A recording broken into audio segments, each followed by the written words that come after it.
সামাজিক যোগাযোগ মাধ্যমে খোলামেলা পোশাকে উষ্ণতা ছড়াতে প্রতিনিয়তই দেখা যায় অভিনেত্রীদের। একটু গ্ল্যাম এবং বোল্ড লুক নিয়ে হাজির হয়ে যান তারকারা, আর তাদের সেই নতুন লুকেই ছবি দেখতে ভক্ত অনুরাগীরা মুখিয়ে থাকেন সামাজিক যোগাযোগ মাধ্যমে। তাদেরকে চমকে দিতেই হঠাৎ করে শীতের সকালে জয়া আহসান সামাজিক মাধ্যমে পোস্ট করলেন বেশ কিছু ছবি, আর এতেই সামাজিক মাধ্যমে ঝড় উঠল।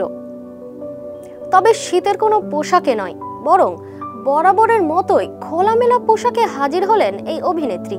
এ নিয়ে সামাজিক মাধ্যমে চলছে নানা আলোচনা সমালোচনা। অনেকেই জয়ের নতুন লুকের বন্দনা করছেন, আবার অনেকেই এমন ছবি পোস্ট করায় তীব্র নিন্দা জানিয়েছেন। কাজের পাশাপাশি ব্যক্তিজীবন বা ভালো লাগা মুহূর্তের নানা স্থির চিত্র, ভিডিও ভক্ত দর্শকদের সঙ্গে শেয়ার করে থাকেন জয়া আহসান। তারই ধারাবাহিকতায় জয়া তার ফেসবুকে কিছু ছবি শেয়ার করেছেন। চিত্রশিল্পী রাজা রবি বর্মার আইকনিক পেইন্টিং থেকে অনুপ্রাণিত হয়ে আধুনিক শৈলীর সাথে মিলিত কিছু পুরনো শিল্পকে উপস্থাপন করার চেষ্টা করেছেন জয়া,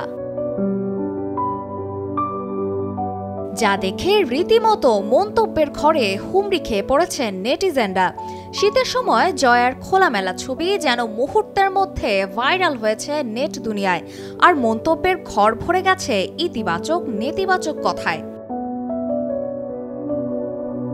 ঝলমলে শাড়ি, ব্লাউজ ও গহনার সমন্বয়ে এই সাজের ছবির ক্যাপশনে জয়া লিখেছেন, রাজা রবি বর্মার আইকনিক পেইন্টিং থেকে অনুপ্রেরণা নিয়ে আধুনিক শৈলীর সাথে মিলিত কিছু পুরনো শিল্পকে উপস্থাপন করার চেষ্টা করেছি।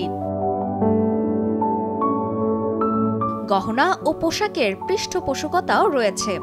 জয়ার এই সাজের মিশ্র প্রতিক্রিয়ায় একজন লিখেছেন, গহনাগুলো আমার কাছে খুব ভালো লেগেছে, বিশেষ করে পায়ের গহনা, আর ছবিগুলো সুন্দর, অবিরাম ভালোবাসা।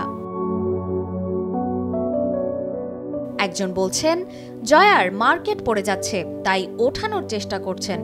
আবার কেউ কেউ কাব্যও করেছেন। প্রকাশিত ছবিগুলোতে নায়িকাকে যেমন মোহনীয় রূপে দেখা গেছে, তেমনি স্টাইলেও দেখা গেছে বৈচিত্র্য। যদিও নেটিজেনদের একাংশ ছবিগুলো দেখে নেতিবাচক মন্তব্য করেছেন, সমালোচকদের বেশিরভাগই জয়ার এমন পোশাক নিয়ে কথা বলেছেন। তবে জয়া আহসান বরাবরের মতো এসব মন্তব্য সম্পর্কে নিয়ে উদাসীন। তিনি এসবের কোনো কিছুর প্রতি উত্তর করেন না। অপর্ণা বর্ষা, কালের কণ্ঠ।